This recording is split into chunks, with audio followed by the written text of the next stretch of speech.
Hello class 10th। जैसा कि आपको पता है हम थर्ड चैप्टर शुरू कर चुके हैं, जिसके फर्स्ट एक्सरसाइज के फर्स्ट क्वेश्चन हमने कंप्लीट कर लिया था और प्रीवियस वीडियो में हमने इस टेबल को याद करने की एक ट्रिक सीखी थी। आज के वीडियो में हम इस ट्रिक का यूज करके या इस टेबल का यूज करके इसकी एक्सरसाइज के क्वेश्चन को करेंगे।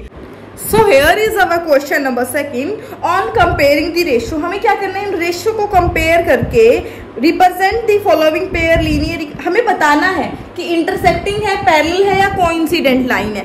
फर्स्ट इक्वेशन लिख लेते हैं 5x - 4y + 8। 5x + 4y + 8 is equal to 0। Okay, sorry -4y है। सेकेंड इक्वेशन है अपने पास 7x + 6y - 9 इक्वल टू 0। ठीक है, हम ना इसको ये बताना है, हमें टाइप ऑफ लाइन बताना है इस क्वेश्चन में कि कौन सी लाइन हमारी इंटरसेक्टिंग है। ये लाइन जो है ये क्या है, ये एक लाइन है और ये दूसरी लाइन है। ठीक है, जैसे दो लाइन की बात कर रहे हैं हम, पेयर ऑफ लीनियर इक्वेशन का चैप्टर कर रहे हैं। दो लाइन है, इसका ना किस तरह से ग्राफ बनेगा, बिना ग्राफ बनाए हमें ये बताना है कि ये लाइन इंटरसेक्टिंग है, ऐसा ग्राफ होगा, ऐसा होगा या ऐसा होगा। हमें बिना ही ग्राफ को ड्रॉ किए बताना है हमें। ठीक है, अब बारी आती है, हम पता करेंगे A1 A2 B1 B2 and C1 C2 को हम कैसे फाइंड आउट करेंगे।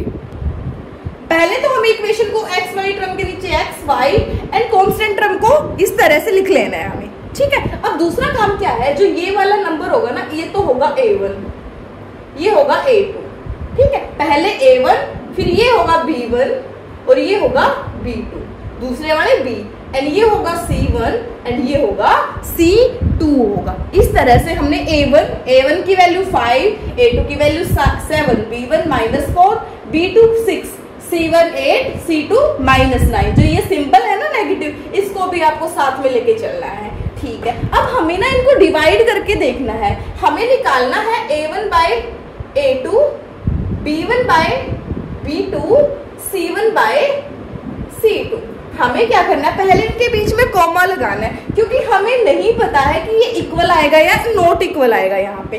सो जब तक नहीं पता है हम कॉमा लगाएंगे। A1 की वैल्यू 5 डिवाइड बाय A2 की वैल्यू 7, B1 की वैल्यू -4, B2 की वैल्यू 6, C1 की वैल्यू 8, C2 की वैल्यू -9। अब देखो क्या ये दोनों इक्वल है, इसको थोड़ा बहुत हम कट कर सकते हैं। 5/7 होगा ये तो।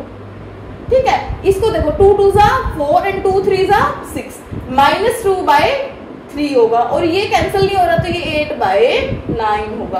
क्या ये दोनों इक्वल है, नॉट इक्वल टू है। क्या ये इक्वल है, नॉट इक्वल टू है। तो यहाँ पे ये वाला सिंबल हम लगा देंगे। देखो पहला ही नॉट इक्वल टू आ गया हमारे पास, तो कंडीशन कौन सी बनी है, वो वाली कंडीशन बनी है फर्स्ट कंडीशन। इसमें क्या है, पहले ही नॉट इक्वल टू, जो फर्स्ट रेशियो है वही नॉट इक्वल टू है। तो लाइन कैसी होंगी, टाइप ऑफ लाइन क्या होगा, इंटरसेक्टिंग लाइंस। तो हम ये लिख देंगे नीचे, these lines are intersecting line, intersecting line. ठीक है, देखो अगर हमसे इसी लाइन में और भी टाइप से क्वेश्चन पूछ सकता है, जरूरी नहीं डिट्टो हमारा पेपर में, ये भी पूछ सकता है कि सॉल्यूशन कैसा होगा।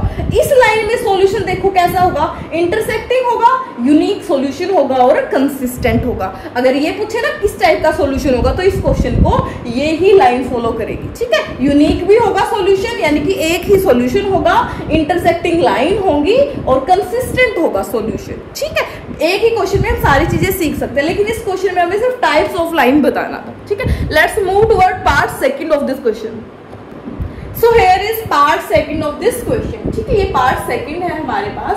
पहले A1 A2 B1 B2 रख लेते हैं। ये 9 है A1 A2 B1 B2 C1 C2। आपको ये कब रफ में कर लेना है अपनी बुक में। ठीक है, वैल्यू रख दो 9/18, 9/18, 3/6, 12/24।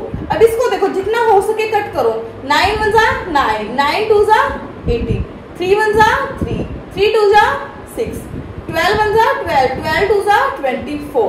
तो ये देखो सारे के सारे क्या आ गए, 1/2, इक्वल टू 1/2 इक्वल टू 1/2। सारी की सारी इक्वेशंस क्या आ गई है हमारे पास, इक्वल आ गई है ना, रेशियो क्या आ गया, इक्वल, जिसमें दोनों के दोनों इक्वल के सिंबल हो, दो इक्वेशन दो सिंबल इक्वल के हैं तो हमारे पास क्या हो जाएगा, सॉल्यूशन। सॉल्यूशन होगा कंसिस्टेंट, क्या होगा, कंसिस्टेंट होगा, ग्राफ ऐसा बनेगा, और भी कुछ पूछे तो इनफाइनाइट सॉल्यूशन होगा, और ये क्या रहेगा, कंसिस्टेंट। हमसे सिर्फ यही चीज पूछी है तो हम लिख देंगे नीचे कोइंसिडेंट लाइन होगा। इसका ग्राफ कैसा बनेगा कि एक ही लाइन के ऊपर दूसरी लाइन आएगी। इनफाइनाइट, अगर ये पूछा जाए, यही स्टेटमेंट देखे तो लिख दोगे इनफाइनाइट सॉल्यूशन होगा।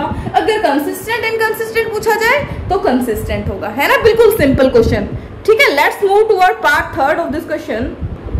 पार्ट थर्ड देखो, 6x माइनस 3y, एक बार स्टेटमेंट चेक कर लेते हैं। 6x, हाँ ठीक है, स्टेटमेंट तो भाई देखो, अब a1 a2 देखो, ये a1 ये a2, b1 b2 c1 and c2। अब लिख लेते हैं a1 bye a2, b1 bye b2 and c1 bye c2।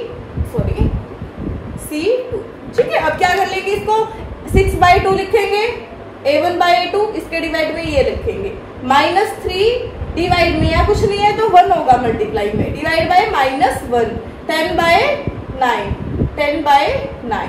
अब कट हो रहा है देखो, 2 1 जा 2, 2 3 जा 6 इक्वल टू, माइनस से माइनस कैंसिल हो रहा है और ये भी हो रहा है कैंसिल, तो यहां से आया 3/1, यहां से भी कैंसिल हो गए 3/1, और ये नॉट इक्वल टू आएगा, इक्वल टू 10/9। ठीक है, ये दोनों इक्वल है, ये नॉट इक्वल है, तो जिसमें फर्स्ट इक्वल है सेकंड नॉट इक्वल, तो उसमें क्या आएगा, ये वाला केस बनेगा, केस नंबर सेकंड। लाइन कैसी होंगी, पैरेलल लाइंस होंगी। ठीक है, अगर और कुछ पूछा जाए तो क्या लिखोगे, इसके बारे में अगर ग्राफ होगा तो ऐसा ग्राफ होगा कि दो लाइन कभी भी इंटरसेक्ट नहीं करेंगी।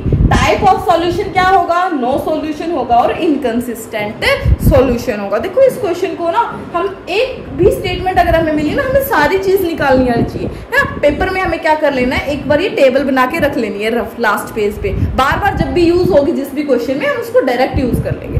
ठीक है, इसका क्वेश्चन खत्म हो गया है हमारे पास।